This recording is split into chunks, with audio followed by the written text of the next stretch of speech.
We might move the conversation along now, Julia, if we can, to boat people with a question from our panellist, Tori Maguire. Tori. Hi, Julia. Hi. Look, the conversation about boat people has certainly been a very loud and very emotional one in the last week. And the Prime Minister, Kevin Rudd, has quite repeatedly told Parliament that the government's policy on asylum seekers was both tough and humane. I was wondering if you could explain to us the humane part of the policy. Well, when we came to government, we said we wanted to change a number of things that the Howard government had brought into place for asylum seekers. First and foremost, we said we wanted to end the Pacific solution, the holding of asylum seekers in PNG and Nauru, and we did do that. We also said we wanted to end the regime of temporary protection visas, so if someone was found to be a genuine refugee, someone who had genuinely fled fearing persecution, that we would extend to them the ability to permanently settle in this country. We said in terms of people that were detained here, we were going to keep a mandatory detention policy. We weren't going to have the Pacific solution. We were going to have asylum seeker processing at Christmas Island. But we said we wanted to change the conditions of that, so we didn't see children in particular held behind razor wire. That had happened under the Liberal government. Indeed, some children had lived in those circumstances for many years. Julia, so I don't think they're the settings we changed. I don't think anyone is arguing that, scrapping the TPVs and scrapping the Pacific solution was a humane thing to do. But to use a specific example, there's 78 people sitting on a boat 10 kilometres off Indonesia at the moment with absolutely no resolution in sight to their situation. The Indonesian Foreign Minister has said that they have ruled out the use of force to get those people to get off the Oceanic Viking. The people on the boat have said they don't want to get off the Oceanic Viking because, quite rightly, they're concerned about the conditions in the Indonesian detention centres. What is humane about the situation for those people? Well, if I can just start by saying I think that there are some elements of the Liberal Party who appear to be arguing for a return of the former Liberal policies of the Pacific solution, of temporary protection visas and of stricter forms of mandatory detention. I mean, we've heard a lot of different people in the Liberal Party say different things, but at least some of them have indicated their support for a return to those measures. So not everybody is accepting that what the government has done here is the right thing, to be tough on border protection but also humane. On the question of the asylum seekers on the Oceanic Viking, I think we've got to remember that this is a case that has a special set of facts. This started out as a rescue at sea operation, not in Australian waters, but in Indonesian waters.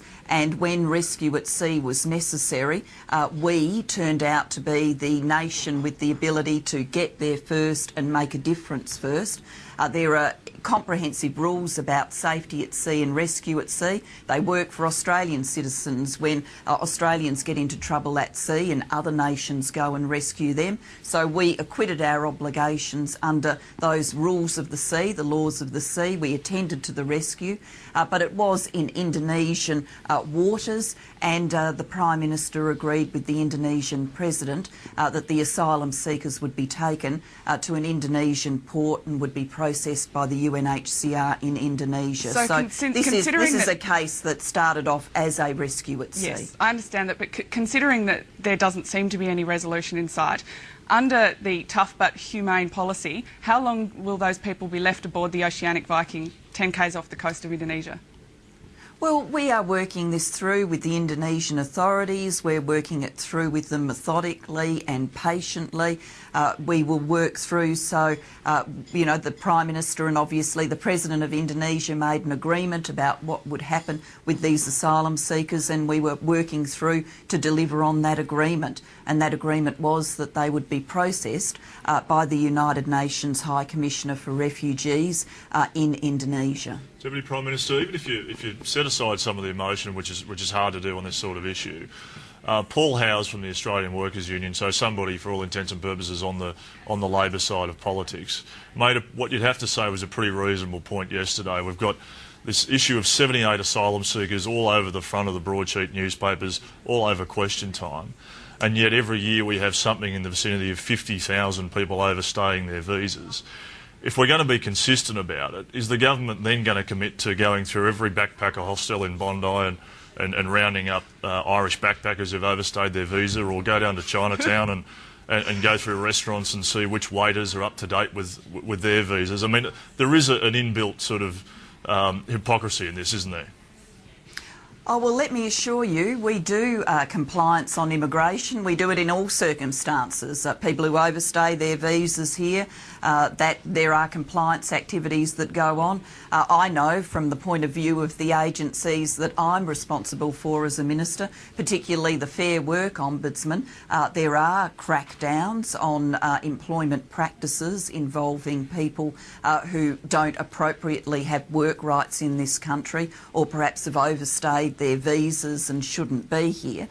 So you would make an error to think that somehow all of our immigration compliance is about dealing with asylum seeker or refugee questions. We are a nation with firm immigration compliance right across the board.